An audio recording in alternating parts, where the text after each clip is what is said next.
모더나사의 코로나19 백신 공급이 차질을 빚고 있는 가운데 방역 당국이 다음 달부터는 모더나 백신이 일정대로 공급될 것이라고 했습니다.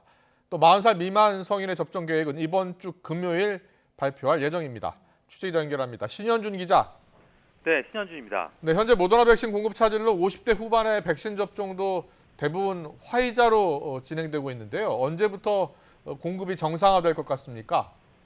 네, 정부는 당초 7월과 8월 제약사 4곳으로부터 모더나 백신 3,645만 5천 회분을 받기로 계약했습니다. 하지만 모더나사는 이번 달 공급 예정이던 백신 물량이 생산 차질로 공급 일정 조정이 불가피하다고 통보했는데요. 현재까지 공급된 물량은 630만 회분에 불과합니다. 이와 관련해 예방접종 대응 추진단은 모더나사가 7월 말 공급 예정 물량을 8월로 일정을 조정했다고 밝혔습니다. 또 7월 물량에 대해서는 제약사와 지속적으로 협의해 공급 일정을 확정하고 공개 가능한 범위 내에서 신속히 안내할 예정이라고 설명했습니다. 그러면서 8월 공급 물량은 7월 공급 물량과 제조소가 달라 당초 계획대로 진행될 예정임을 확인했다고 덧붙였습니다. 이처럼 모더나 백신 공급이 차질을 빚으면서 50대 후반의 접종 백신이 모더나에서 파이자로 바뀐 데 이어 또 다른 하반기 접종 계획의 추가 조정도 불가피하게 됐습니다. 하지만 다른 백신들은 예정대로 공급되고 있습니다. 방역당국은 내일 개별 계약된 파이자 백신 267만 9천 회분이 인천공항에 도착하고 모레는 개별 계약한 얀센 백신 10만 1천 회분이 들어온다고 공개했습니다. 이런 가운데 18세에서 49세의 접종 계획은 오는 30일, 그러니까 이번 주 금요일 발표됩니다. 대상은 1,700만 명인데요. 당초 이들은 50대의 1차 접종이 끝나는 8월 하순부터 접종을 시작할 계획이었지만 모더나 백신의 차질로 일정에 변화가 생길 것으로 보입니다. 사용할 백신 제품은 파이자를 주력으로 모더나를 활용하고 예약도 분산 접종 예약 방식을 검토하고 있는데요.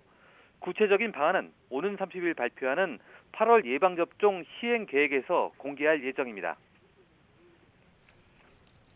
네, 그리고 가장 걱정이 됩니다. 델타 변이요. 델타 변이가 지금 우세종으로 등장하면서 백신을 접종해도 코로나19에 감염되는 이 돌파 감염 사례가 계속 늘고 있다고요.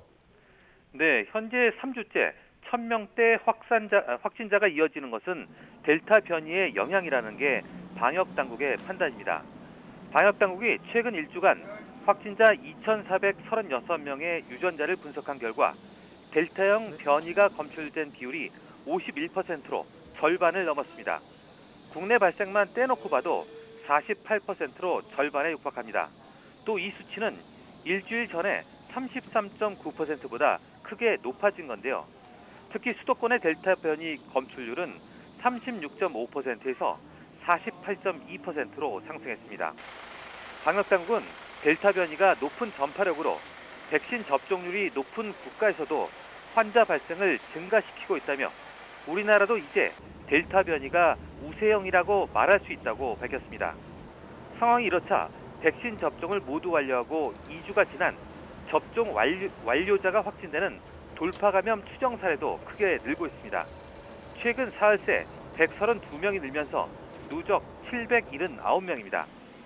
돌파 감염 추정 사례 가운데 변이 바이러스 분석이 시행된 226명 중 72명에게서 변이가 확인됐고 이 중 델타 변이가 54명으로 가장 많았습니다. 또 돌파 감염 뒤 위중증으로 악화한 경우는 5명이지만 사망자는 없었습니다. 방역당국은 모든 백신에서 돌파 감염이 발생할 수 있다면서도 코로나19 백신의 돌파 감염은 발생률이 매우 낮고 중증도나 사망 치명률을 크게 낮춘다며 백신 접종의 당위성을 강조했습니다. 지금까지 사회부에서 YTN 신현주입니다.